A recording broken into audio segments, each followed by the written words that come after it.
Dean, thanks so much for your time today. Thank you. 4 years ago, I met you for the first Dragon film. You didn't know then what a phenomenon it would be. How does it feel now to have had that film come out and to be doing the second one? It's amazing. It's really rewarding, I think, because we make movies primarily for ourselves. You know, we sort of appeal to our own sensibilities, and it's one thing to have a crew that's really proud of the film, but you don't know if it's going to catch on and if people are going to share your enthusiasm for it. So it's actually really heartening to have it go out there into the world and make the kind of splash that it did. Did you think it could be that big, or did you realize quite the potential that it had? Well, I think any movie that kind of has something that has a sort of deep wish fulfillment, like being able to befriend this sort of amazing magical creature, it has the potential to really make a big splash, because I think kids and adults can kind of relate to that feeling of wanting to be special and wanting to have a unique friendship with something that's a little larger than life. And dragons certainly do that. So in that sense, it's the material itself lends its sort of breadth to a large audience. But you never know, really. You just kind of hope that it will catch on. And 4 years is a long time, so how's technology changed? Because from the footage we saw this morning, the characters look different. The way they move is different. They look better. I can't describe how, but they just do. So what are the biggest changes in the animation process?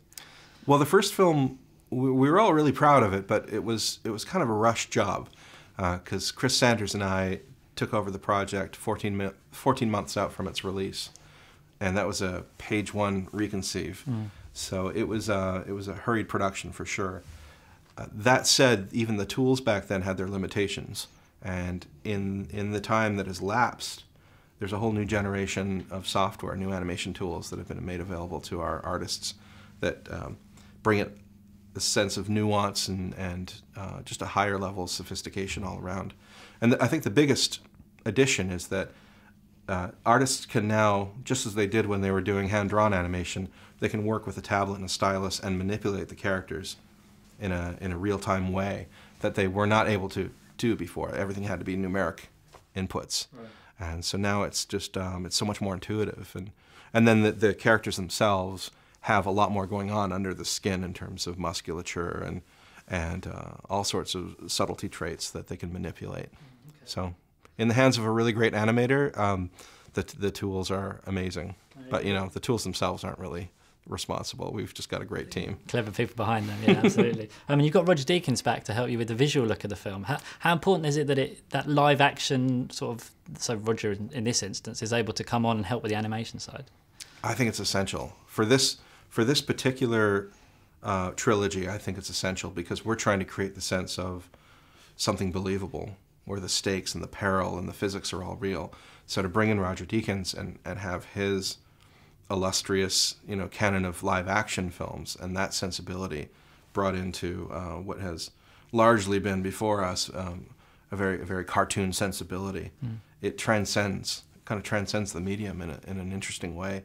It places it sort of squarely between live action and animation in a territory that isn't occupied by very many films. So we still have caricature. It doesn't go to that uncanny valley that some of the motion capture films have done.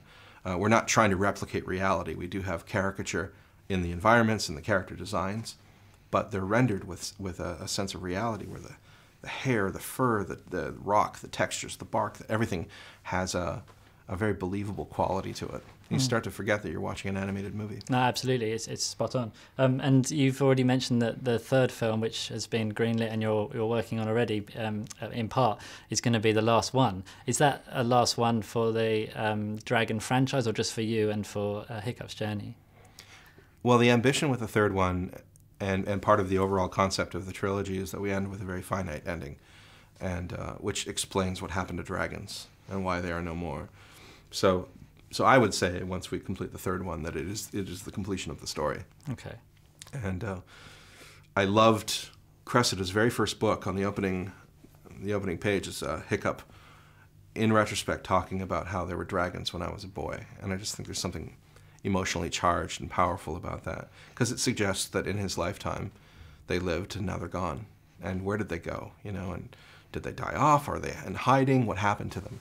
I think it's just a really compelling question to answer. How we get there will involve lots of interesting turns, but as an aspiration, as a finite resolution, it feels really satisfying.